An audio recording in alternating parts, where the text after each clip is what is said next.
A339, only 27 to go to get to the year. So then we'll see what happens. I don't know, maybe if I've got, I don't know, 20,000 subscribers, I might carry on or something, I don't know. So I don't know whether we'll get to 10,000 by the end of March, but we'll see. So here's today's video. That's all loose, so we're going to put a washer in there, bigger washer, and try and tighten it up on the Fastrac. Right, go on, take it to the workshop.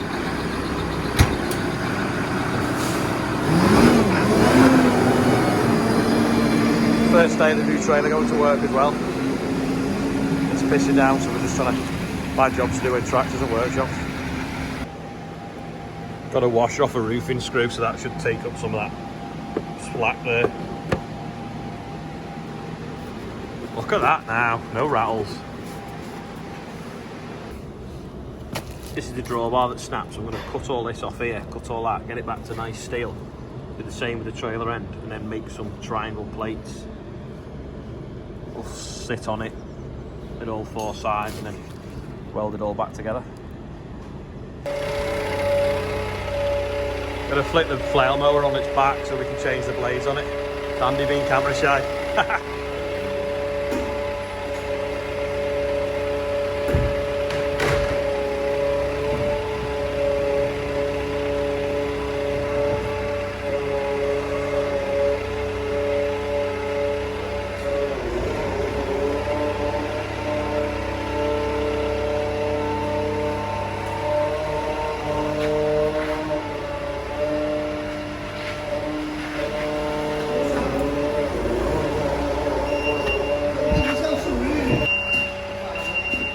Easier to get at the flails now.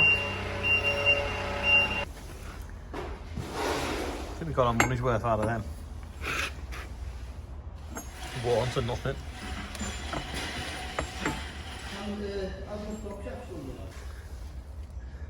These look like they're going to be a pain in the bum to change. We've got to knock a scroll pin out there. Roll pin, scroll pin, whichever you want to call it. And then knock the pins out that way. Slide them in and then knock them back in again. But I'll just open that pin, will come out enough. 939's back.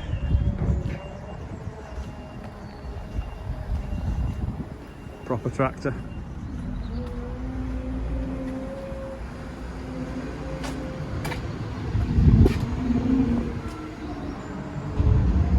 £390 horsepower. That's what you need on that trailer.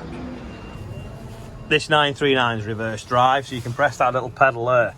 All the dashboard lifts up and the whole seat and everything spins round, and you have the dashboard and your pedals behind you, and you can drive it backwards just like you would forwards.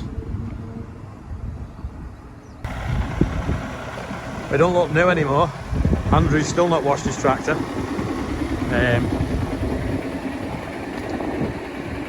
It's looking like it's done a day's work.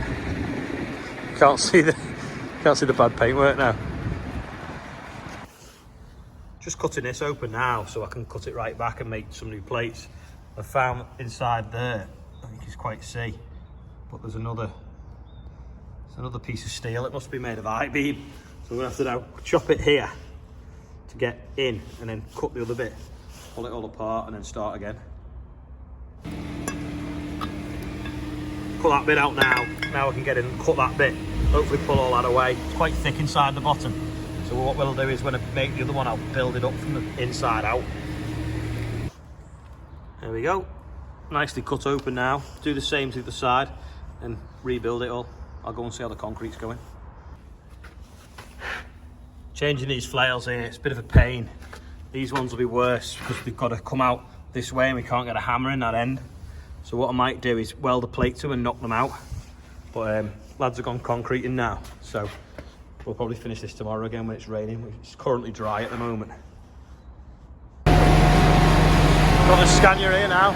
It's got a water tank, sand bunker this side, stone bunker the other. Sorry, stone bunker this side, sand the other, and a cement hopper on the back there. And then mix it as it comes out the back down the spout through a big auger. So we'll just get that last bit bay done now, and then we've got the ramp to do and reinforce the footings for the block work.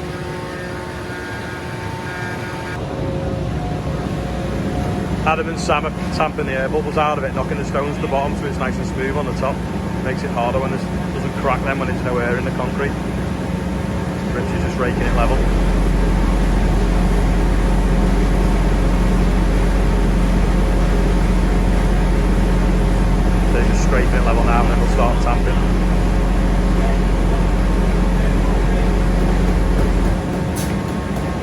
not as fast as the petrol one, but does a nicer job over a bigger area. That, now you can see your face in it. Time-lapse camera that's set up there. For some reason, turned itself off just as the concrete started coming out the wagon. All clean now, we're off the tractor. I'm going to check the wheel nuts so that they don't come loose, because it's obviously done a few hours now. Paint beds in on them. What have you done, Andrew?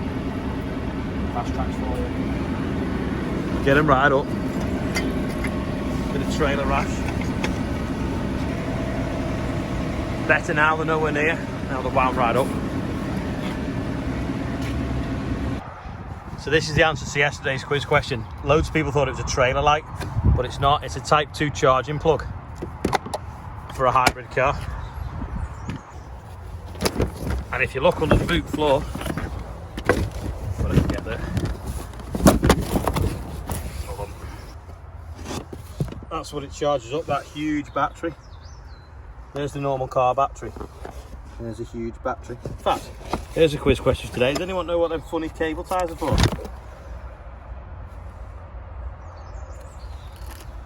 They're quite long. Got teeth on them.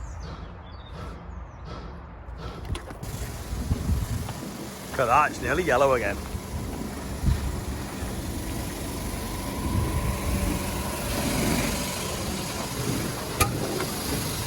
Someone was asking about looking inside the cab, so here it is. Got the leather seats. Got the guidance screen down there.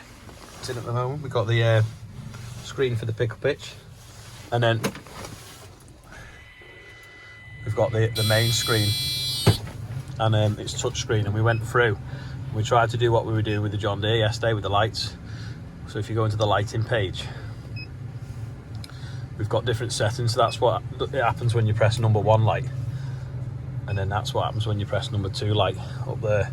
So we thought we could have set it up, but we can't, because they're not left and right sides on the fence. They're just sort of like the lights at the top, the lights in the middle, and the lights at the bottom. But that's why we could do it on the John Deere, because you can flick between the two, but you can't on this. So you can just go top lights, bottom lights, top lights, bottom lights. Climate control joysticks, you can make these functions on here, do anything you want. So at the moment, if we press, I've just messed it up, press that button there, you can then go in and pick what you want that button to do out of all the different things. I can't remember what was on that then. See that one? So that's the green in, so that must be the green out.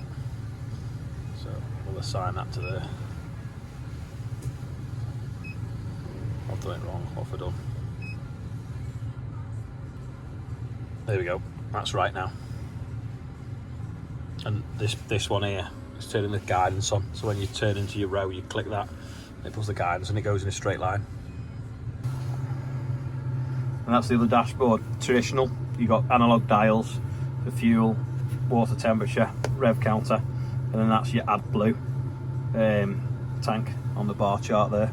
You've got a few other different things that you can do as well. Different steering modes, different settings, voltage, temperature, gallons an hour it's using, stuff like that. And I think one of them tells you how many miles it's done as well. Somewhere. I don't know where that is. We got this to replace a Fendt 936 because it was still 65k like the 936. A bit less horsepower because we didn't need as much horsepower. Now we use the John Deere drill. But it's ultimate road tractor, so comfortable on the road. It just lacks a little bit of lift capacity, whereas the Fendt will lift like 12 tonne on the back. This is only something like 9 or 10. But it's got a Fendt transmission and a Valtra engine, so it's actually a good combination. But I do miss the 936 because it did have some guts like. But this also saves me £700 a month compared to the 936, so that was another reason we went to the Fastrac, because we just bought that other farm and it's just to save a bit of money each month really, because we didn't really need that much power. Right, I'm going to explain how a walking floor works. Basically, everything goes backwards, all the bits of the floor, and then they go forwards in threes. And then they all go backwards. And then they all go forwards in threes. So basically, to eject the load, they all go forwards at once, and then to like 6 inch, and then they all walk back one at a time, so your load still stays at the back, and then they all go forwards again. Well, I say one at a time. Only in 30% will go backwards at once. I'll put a video on now that I found on the internet that's better than what I can describe it. I found a really good video from Keith Walking Floors. I think they're in America, so I'll put that on now and you'll see how our walking floor works.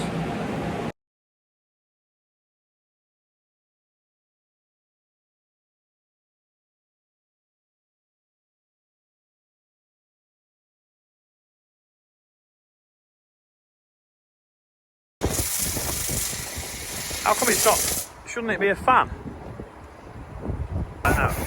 No, put it closer. That's right now. There we go.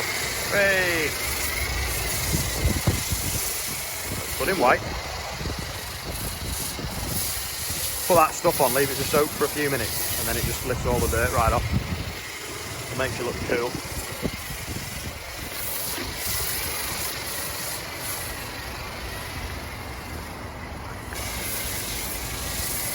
Good fun putting that stuff on as well.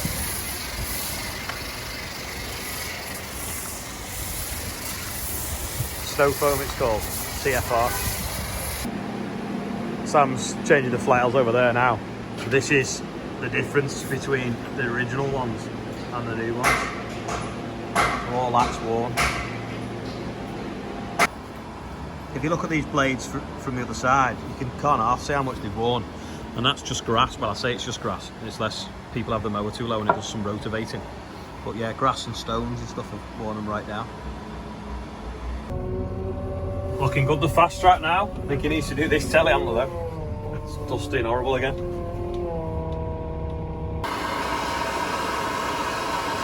are being a bit stubborn, so I'm just warming them up with the gas to get them out easier. And then we've got this nifty chisel.